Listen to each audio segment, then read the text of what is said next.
Alright guys, this is part 2. I just went outside to get a pack of smokes. I went outside to have a smoke.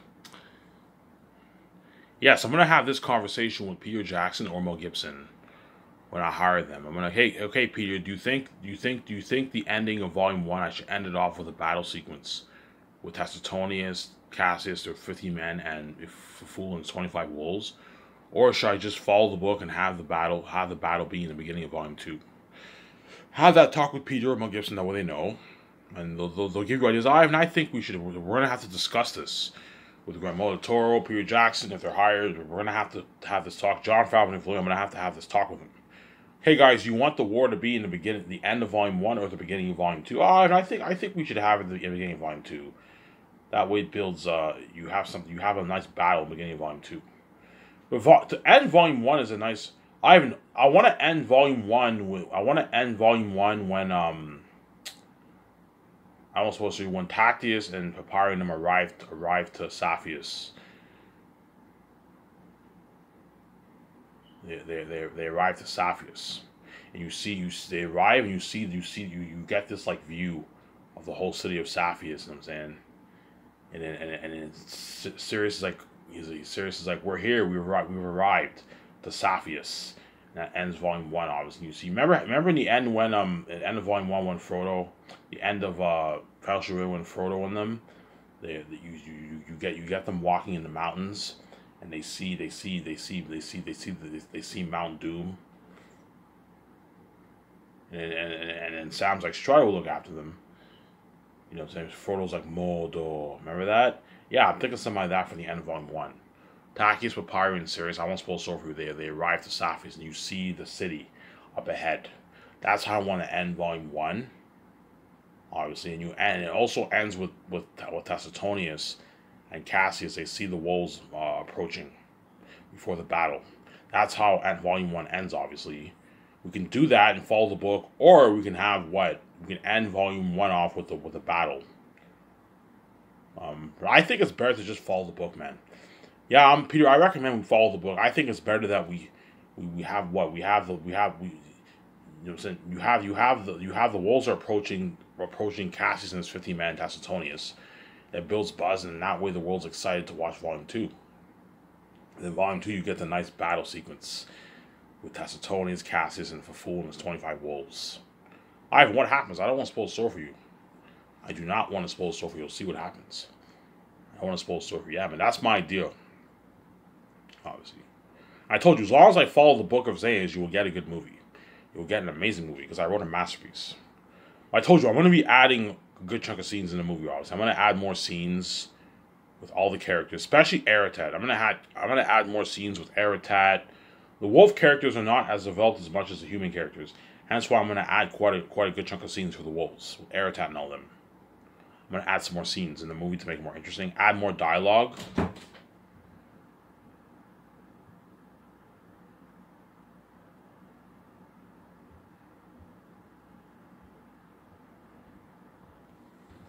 Add more dialogue, add more scenes with Tactius and all. That way you get a better movie.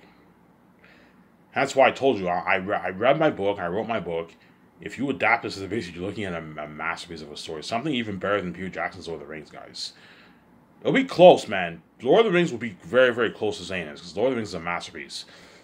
But Xana's will beat out Lord of the Rings, guaranteed. Because I'm pouring $980 million towards it. Better action sequences, better world building. Something better than Avatar, the world revolutionizing technology, right? Something unheard for the action sequences in the war. I'm hiring thousands of extras for the war, man. I'm gonna tell Peter, we don't have to add in this a bunch of CGI for the war. I'm actually gonna hire thousands of extras for the war. I can afford it, obviously, but you're gonna have to add in the special effects, obviously, for the armor and the fighting and all that stuff. But I'm actually gonna train the extras too. I'm gonna have the extras do like 3-week training. A 3-week training. What I might do is I might have my team, okay, buy a bunch of. You don't have to do this, but I'm going to tell you actually, look, man, whenever you do your training, I'm going to have the code. I'm going to have the what? I'm going to have the I'm going to have the stuntman film like a nice like 20-minute video of the action stuff, and then the actors can watch once the 3-week training is over. They can watch the video. They can practice at their house. Practice in their backyard. The fighting styles. That way you get good fighting with the extras. You get pretty good fighting with the extras. Because I've noticed in movies you always get shitty fighting with the background extras. Yes, because what the special effects people do is they focus on the main actors. The fighting with the main actors is good. But when you look closely and you see behind the scenes, you see the background. You see the sloppy action sequences. Yeah. If you don't want to get sloppy action sequences like that, you need to train them. Train them. Obviously, and I'm going to tell the actors, look, man, put money into the background fighting too. Put a bit of money. Put most of the money towards the main actors, obviously. But it doesn't hurt to put some of the money towards the background fighting. That way you get good background fighting. You don't get cheesy background fighting like you got for Narnia. Remember Narnia, you got that cheesy fighting in the background? You don't want that. Hence why what? You need to train your extras. You see what I'm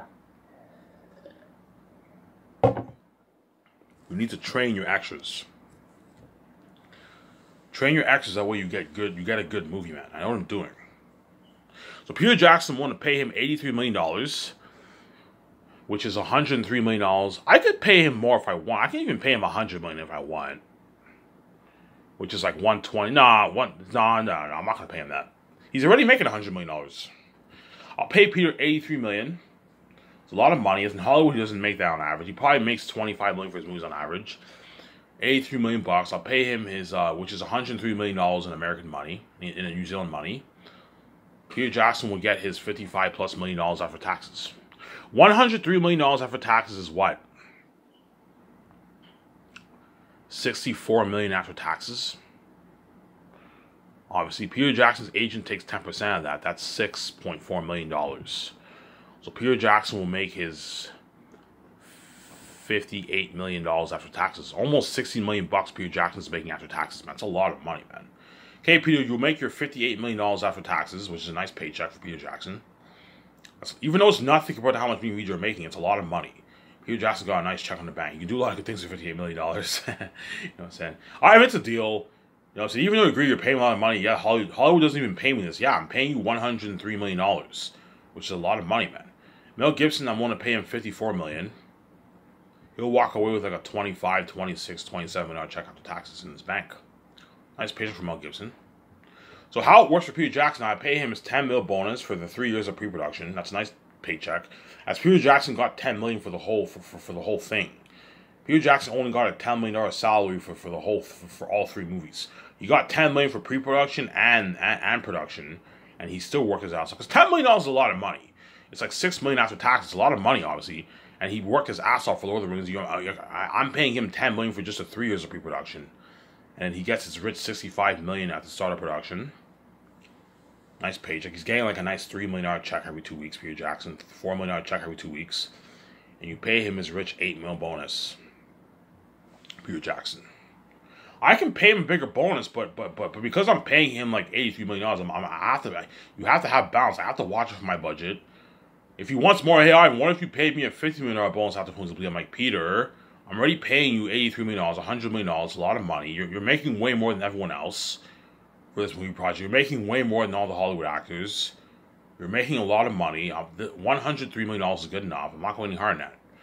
As you only made $10 million for Lord of the Rings for your salary. You got a piece of the profits and you made your $180 million, but you only made like $10 million for directing Lord of the Rings. For directing the 3 movies, I believe. I heard he only made like $10 million bucks. And I saw the behind the scenes of Lord of the Rings. Peter Jackson worked his ass off, man. He worked hard. I saw the behind the scenes of Fellowship of the Ring, Two Towers, and Return of the King. Peter Jackson worked his ass off, man. And yet he only made $10 million for the movie. You see what I'm saying? And he worked his ass off like 20 years ago when he was directing the movie. You only imagine how hard it'll work for me. The only difference is now Peter Jackson's much older now than he was in Lord of the Rings. You know what I'm saying? I know all you Lord of the Rings nerds on Lord of the Rings Reddit, when the Xanax documentary is about to be released, you're gonna go back and watch the Lord of the Rings documentary. I recommend you do. I'm gonna do that. I'm gonna watch the Hobbit documentary, Lord of the Rings. Oh my God, Peter was much younger when he directed these movies. Peter was like 38 years old back then, and now he's pushing 70. He's like 66 years old. When I hired Peter Jackson, he'll be like 66. Mel Gibson will be like 70. You're gonna go back. Holy shit, Peter Jackson was like 60. Was like 38. Now he's like almost 70. He's like 66. Yeah, you can tell he's older now. You can tell he'll work his ass off, but you'll tell he's not as young as he used to be. In Lord of the Rings, you can tell he was strong. He was much stronger back then because he was only 38 years old, and he was able to handle the dirty work. Whereas now he can handle the dirty work, but you can tell he might be a bit more tired, a bit more fatigued because he's older now. He's like 66 years old now. You see what I'm saying? He's old now. Peter Jackson. He's older now. He's not old. He's older now. 66 years still pretty good for directing a movie. And that's why I'm going to tell Peter Jackson or Megan Valor, if they're hired, I recommend you guys work out. Do a nice when you go back home to New Zealand, Peter. If you have a gym at your house, work out the gym. Take a nice jog on the treadmill at least like 20 minutes every day. Take a nice jog on the treadmill at least like a couple times a week. The way you're in shape.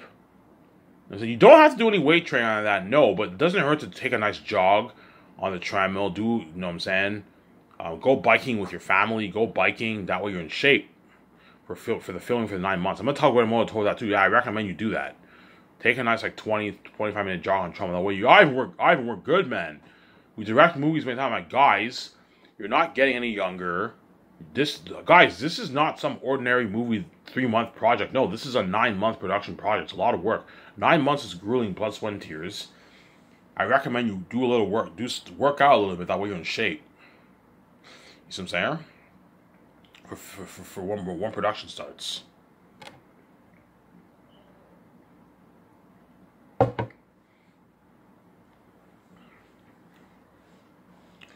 Work out that way you're in shape. As me and VJ will be working out hard. I'll be working out hardcore for Zaynus. You're gonna see me. I'm doing grueling 6-month training. I'm gonna tell the what? I'm gonna tell the trainer. Okay, I want to be. Okay, Ivan, what do you want your physique to be? Do you want to be big and buff? You know what I'm saying? Do you want to be jacked and toned? Do you want to be jacked and toned? Like what? I want to be jacked and toned. I'm thinking something like Taylor Lautner in Twilight. I want to be jacked like that. God, how much? What do you want your weight to be? I want to be 190 jacked. Okay, Ivan, and they create a schedule for me. And okay, Ivan, follow this training schedule, and if you follow the training schedule and you eat right, that's why you have to hire a nutritionist. Obviously, you eat right, you eat your chicken, your salad, you will lose the weight, and you'll be jacked. And I follow the weight schedule, and I train for 6 months, and I'm jacked. Obviously, I could have 6 months is more than enough time to get toned and jacked. In 6 months, you can easily get jacked. You work out like every day for 6 months, you'll get jacked. I might push it to maybe 7 months. Maybe 7 months worth of training. The moment I sign the actors, within like a month later, I start my training. I'll do like a grueling 6 to 8 month training. The second year, I'm gonna train hard. You're gonna see me lose. You're gonna see me lose all the weight. I'm skinny and I'm jacked for the role of Tackius. VJ will be working out with me too, but VJ will be doing light weights. VJ will become more fit, obviously. You're gonna see VJ doing light weights. Yeah. Ariana Grande, yeah, you're gonna see them getting more fit for the role too, because they run and ride horses in the movie. You have to have them work out.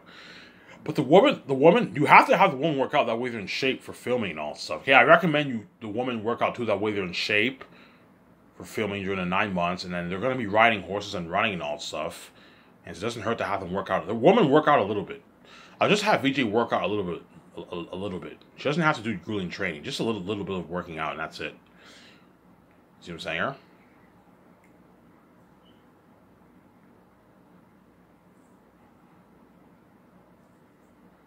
Yeah. I thought it'd be cool to talk about Zaynus. My Zaynus book and my movie, man. And that's why Peter Jackson and Mel Gibson are gonna really compete for that job. You're gonna see them competing hard.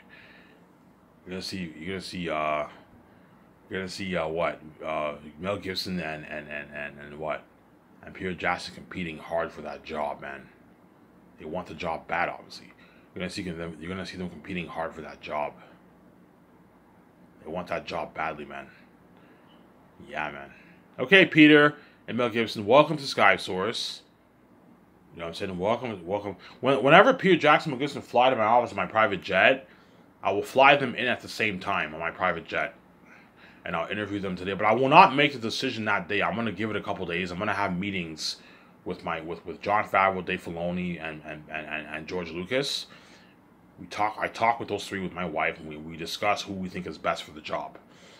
And then while I'm doing that, the other five are doing business calls. You see what I'm saying? Okay, John Dave, today's your lucky day. I'll give you a break off from making business calls. Come with me to the boardroom, with me and VJ and George Lucas. We need to discuss who we think is best for the job.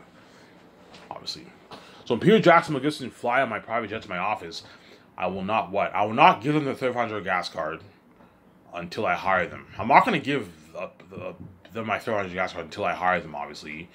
They fly to on my private jet like, holy shit, SkySource is top notch. I'm saying they're flying my jet. They arrive in my property. The limo driver takes them to the studio office. They get out of the limo. The docu's filming this, obviously, and they go. And the secretary's like, welcome to SkySource. You know what I'm saying? You know what I'm saying? Okay, Peter Jackson McGuffin, welcome to SkySource Entertainment. I'm saying Ivan Vijay will be with you in a sec. Just take a seat. We'll be with you in a sec. First, a psychologist will interview you guys. And the psychologist will interview Peter Jackson and Mel Gibson, because you're looking at, because I told you, the mask of Aratat's so scary. Staring at that mask can affect you psychologically. As Peter Jackson McGuffin will be staring at that mask during production. So I don't have to hire a psychologist. Like, maybe I may be over exaggerating a little bit with Aratat. I don't have to hire a psychologist, but I'm scared if I don't hire a psychologist, they might what? They could break down on set and all that stuff. Because Aratat's a devil himself. And that's why I am going to hire a psychologist, to make sure all the actors are okay. And the crewmen can watch, but I might have them watch from a far distance. That way they don't see the mask that well, you see what I'm saying? Because, hey guys, I don't want you staring at this mask. Alright, we're good, we're fine. Okay, fine. I'm like, if you want to watch, you can watch, but I'm just saying, you're looking at like a horrific mask, man, that I'm gonna be purchasing. Yeah, man. The crewmen should be fine, though. You know what I'm saying? And so Peter Jackson McGuffin will sit down on the couch. I'll have a psychologist interview them. And Peter Jackson's like, holy shit, how scary are these beings, man? Mel Gibson's like, holy shit, how scary are these beings? They're scary beings, I'm saying. You know what I'm saying? And me and VJ, the head of production, and the accountant will be in the office. Obviously, and I'll have my phone, and I press this button, and I speak. Okay, I let the secretaries know. Okay, send them in, and the secretaries, okay, Peter, Ivan, who you interview first? I'm gonna interview Peter Jackson first. I want to interview him first because he did Lord of the Rings. Okay, Peter, take the elevator, go upstairs. On the far room on the right is the boardroom. And that's where Ivan Vijay will meet you guys. We'll meet you. He's like, okay. And you see Peter Jackson, he's nervous. And the doctor's feeling, he's like, fuck, man, I hope I don't fuck this. He's going to be nervous. I hope I don't fuck this up. This is my one-time opportunity, yes, to direct Ivan's movie. You're going to see Peter Jackson all nervous. He's going to be nervous. He's breathing, he's sweating, he's nervous. Yeah, because me and Vijay are boss now. He comes into my boardroom, obviously, and I ask him a series of questions. Okay, Peter Jackson, it's an honor to meet you, sir. I respect you a lot. I'm a big fan of your Lord of the Rings movies. I saw 2 of your movies on theaters. I think your movies is the best movie trilogy ever made. I respect you. But enough chit-chat. Let's talk what? Let's talk about a movie. You read my book, Peter. Yeah, I read your book, Ivan. Okay. I'm going to ask you a series of questions. As you know, I'm going to ask you a series of questions. I'm going to ask you a series of questions, and you're going to have to, I'm going to test your knowledge. I'm going to test your creativity. You know what I'm saying? And you know what I'm saying? And I'm going to do the same thing for Mel Gibson. And whoever comes with a better answer, one of you guys will be the lucky chosen to direct my last Overzealous movie. Based off my fantasy novel that I wrote. He's like, okay, Ivan. He's all nervous, I'm saying. He's like, okay, Ivan. He's all nervous. You know what I'm saying? He's like, okay, Ivan. He's all nervous. You know what I'm saying? He's all nervous, and he's all nervous. He's like, oh shit. He's all nervous, obviously. And I asked him this question. Okay, Peter. When I in my book, when I talk about the North, what are you thinking of? Yeah, I'm thinking something like Rivendell, Ivan. You know what I'm saying? Your land, the land is holy. I'm thinking something like Rivendell for Xanus. You have your castle. You have the waterfall, the city's edge. You know what I'm saying? I'm thinking something like Kung Fu Panda with the city's edge.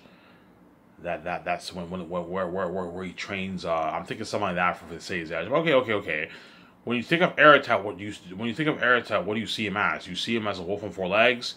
You see him looking like a werewolf. You see him being an animal, but he has human features like the orcs and Lord of the Rings. I see him as a what? As a wolf with human features like the orcs and Lord of the Rings. You know what I'm saying? He answers the questions. You know what I'm saying? Yeah. Do you see Xanth as a rated R movie, a 14+ movie, a PG-13 movie? I see Xanth as a rated R movie, Ivan. I think PG-13. Okay. Do you see Eretz as a PG-13 wolf? You see him as a rated R movie. You see him as a walking devil, a rated R wolf. I see him as a devil, Ivan. I see Eretz as a devil wolf. You know what I'm saying? And yeah, what are you thinking of for the South? The South being cursed. You know what I'm saying? I don't know. I'm thinking of a grayish blue sky. What are you thinking of the Blood Valley? I'm thinking something like the Pelennor Field battle. You have this huge field, and you have all these dead carcasses on the field, and you have the wild crows and wild ravens roaming around there, and then you have this mist that you have this mist, and once you pass through the mist in the sky, you're now in the south. Oh, Peter Jackson's answering all the right questions. Yeah, you know what I'm saying? Yeah.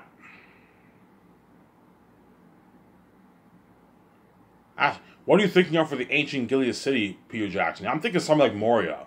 You know what I'm saying? In Lord of the Rings. Like something like Moria, except it's like a cave. It's like Moria. You know what I'm saying? You're like, holy shit. What are you thinking of for the holy answers of the North? I'm thinking something like Gandalf. They all have like white beards and they're holy and all that stuff. What are you thinking of the curse of answers? I'm thinking something like the Witch King of Agma, except they're wolves and bats. You know what I'm saying? Oh, Peter Jackson asking all the right questions. Yeah. Okay, thank you, Peter. You know what I'm saying? Thank you, Peter. You know what I'm saying? Okay, you know what I'm saying? And you send Peter back to the couch. Send Peter back downstairs. Okay, Mel Gibson, it's your turn. You know what I'm saying? You what? Come into my office. You know what I'm saying? I tell the secretaries, okay, send Mel Gibson in, and Mel Gibson comes to my office. You ask Mel Gibson the questions, and he answers the questions too. Okay, Mel Gibson, what do you see Xanth as a radar? When I see Xanth as a radar, Mel Gibson will guaranteed see Xanth as a radar movie because Mel Gibson's into that stuff. Yeah, when I see Xanth as a radar movie, something dark like Passion of Christ. I said, you ask him all the questions, and I'm saying, and he answers all the questions. Holy shit! And I'm saying, this is hard choice. Okay, Mel Gibson, go sit down. I'll meet you guys in a sec. I was okay, Peter and Mel Gibson. I'd like to thank you guys for coming all the way here, taking your time to come here. You know what I'm saying? I will not make a decision today, guys. I'm gonna have this talk with my team, with George Lucas and Jon Favreau and Dave Filoni and my wife. We're gonna talk us over, and we'll give your second. Whoever's chosen, one of you guys will get the good news. The other will get the bad news. I'll have my secretaries give their agents a call, and one of them will get the bad news. The other will get the good news. You see what I'm saying? That's how it's going to work. One of them will get the bad news. The other will get the good news. And after I interview them, I will take them out to dinner. You know what I'm saying? Okay, guys. Because I flew you all the way from your country to Vancouver, I'll take you out to dinner. Take Peter Jackson, Mel Gibson out to dinner. Give them a good time, obviously. And afterwards, I'll party up my condo and I'll send them home. That way you give them a good experience. Hey guys, I did not make my decision yet, but I'll take you out to a nice dinner, give you a good time. Okay, one of you guys are lucky. You're gonna be my directors. You know what I'm saying? And you take them out to a nice dinner, and you party up my condo, and you send them home. And within like 3 days later, I'll have my secretaries. Okay, Jon Favreau and George Lucas, who we're gonna choose. You know what I'm saying? We make our decision. Okay, we're gonna choose Mel Gibson. We're gonna choose Peter Jackson. You know what I'm saying? We're going to have a big talk, you know what I'm saying? Somebody tells me it's going to be tough. I'm like, oh man, like even though Mel Gibson even though Peter Jackson did Lord of the Rings, Mel Gibson did that Passion of Christ series, he's a man of faith. He'd be good for this movie, Ivan. But Peter Jackson did that masterpiece, Lord of the Rings. You see what I'm saying? But something tells me they're going to tell me to choose Peter Jackson. Ivan, are you fucking crazy? Choose Peter Jackson. He did Lord of the Rings, man. Lord of the Rings is like the best movie trilogy ever made. There's no trilogy that's better than Lord of the Rings. Lord of the Rings is better than all these movie trilogies. Transformers, Star Wars is better than all these movie trilogies. Harry Potter, Lord of the Rings is better. The Matrix is better than all these movie trilogies. You see a huge difference in quality when you watch Lord of the Rings and all these other trilogies. It's fucking a masterpiece. Rich speech, amazing story. Yeah, it's an amazing story, man. You see what I'm saying? Hence why what? You know what I'm saying? I don't know, 3 days go by, I call I tell my secretaries, okay, secretaries, I made my decision. This is who I'm hiring. I tell the secretaries, okay, give Peter Jackson's agent a call. Give Mel Gibson's agent a call. One of them will get the good news. The other will get the bad news. I don't know. I choose Peter Jackson. Peter Jackson's joining for Joy. I choose Mel Gibson. Mel Gibson's joining for Joy, and like, holy shit. Okay, yeah. Ivan has chosen you to be his director for his movie. You know what I'm saying? To be his director, co-writer, and executive producer of his movie, and you will be the boss of the movie. So Peter Jackson and Mel Gibson will be the boss of my movie. I'm gonna give them full power of my movie. That way, they take that stress off me. You see what I'm saying? Because I don't have any experience with directing. If you're a director, I'm gonna keep saying this. If you're the director, all the designers, so John Howe, Alan Lee, and all them, and the ones who drew for the Pennywise account, they're all going to be competent Peter Jackson for the questions. He's the director. But I'll help him out. I'll help Peter. That's why you need to hire an assistant director to help him out. That way you take the stress off Peter Jackson. They'll be coming, all the designers, all the crewmen, the third year who are designing all the masks and all stuff, they're all going to be coming to Peter Jackson and Guillermo del Toro for the questions. That's why Peter Jackson knows about all. I know everything about the process of the movie. I produce Lord of the Rings. Since people ask me questions all the time, and Peter Jackson knew the answers. He knows what he's doing. Peter Jackson will take that stress off me. You see what I'm saying? I don't have to worry about being stressed out, having all these people coming to me for all these questions.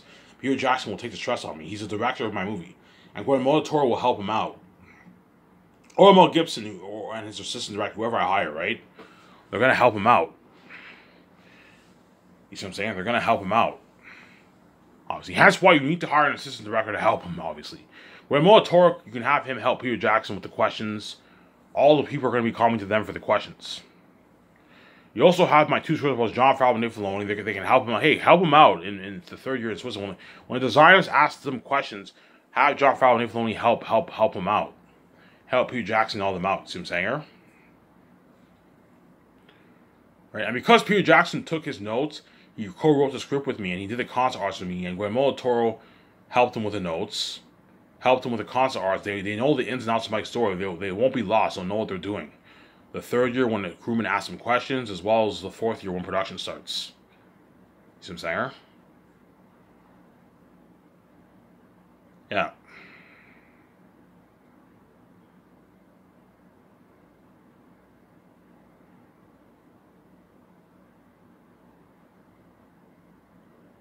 Yeah.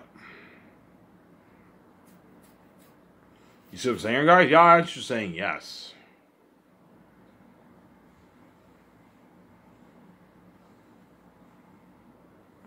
Yeah, I see what you're saying, yeah. See what I'm saying?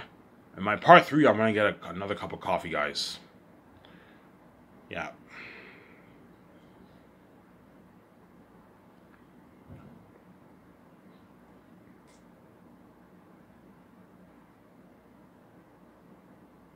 You see what I'm saying, guys? Yeah, I see what you're saying yes. Make sure you do that. Obviously.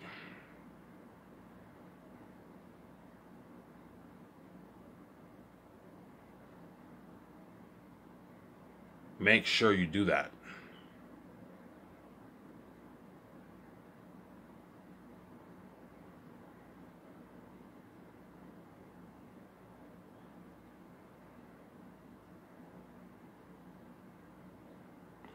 Make sure you do that. See what I'm saying?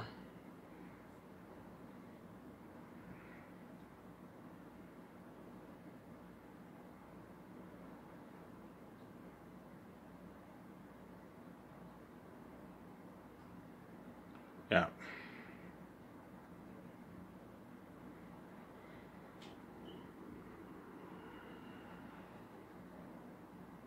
Yeah.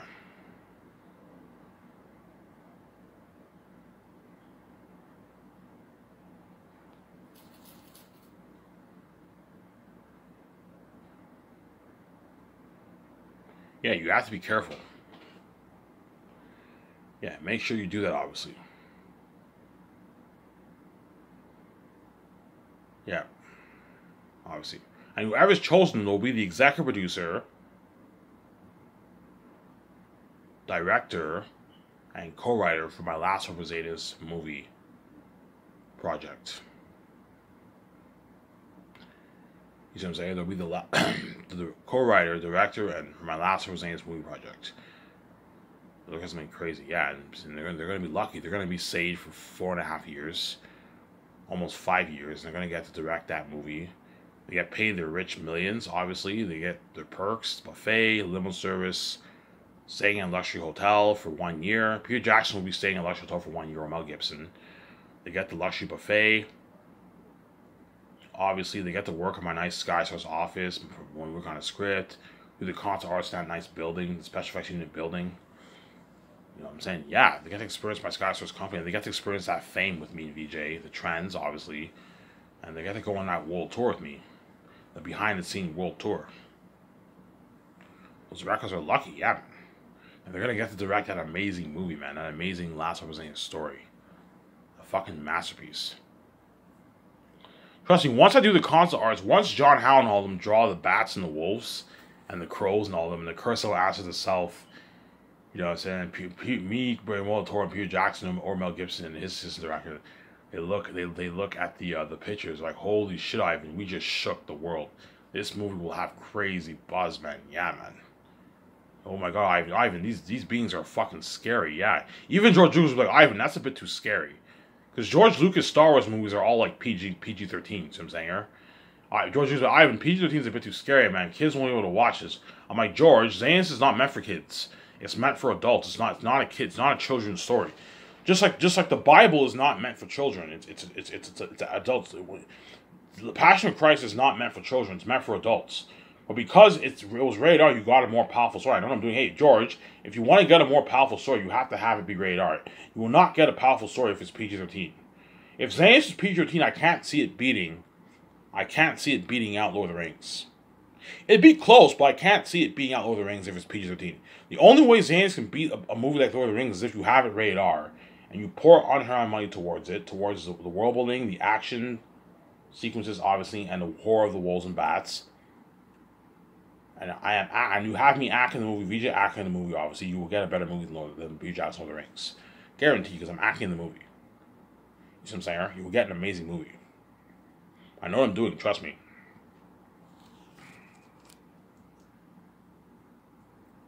Right?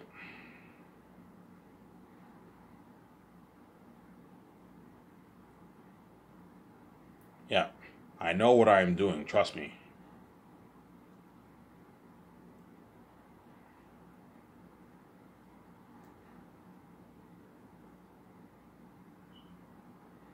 I know what I'm doing. I'm gonna show my camera, guys.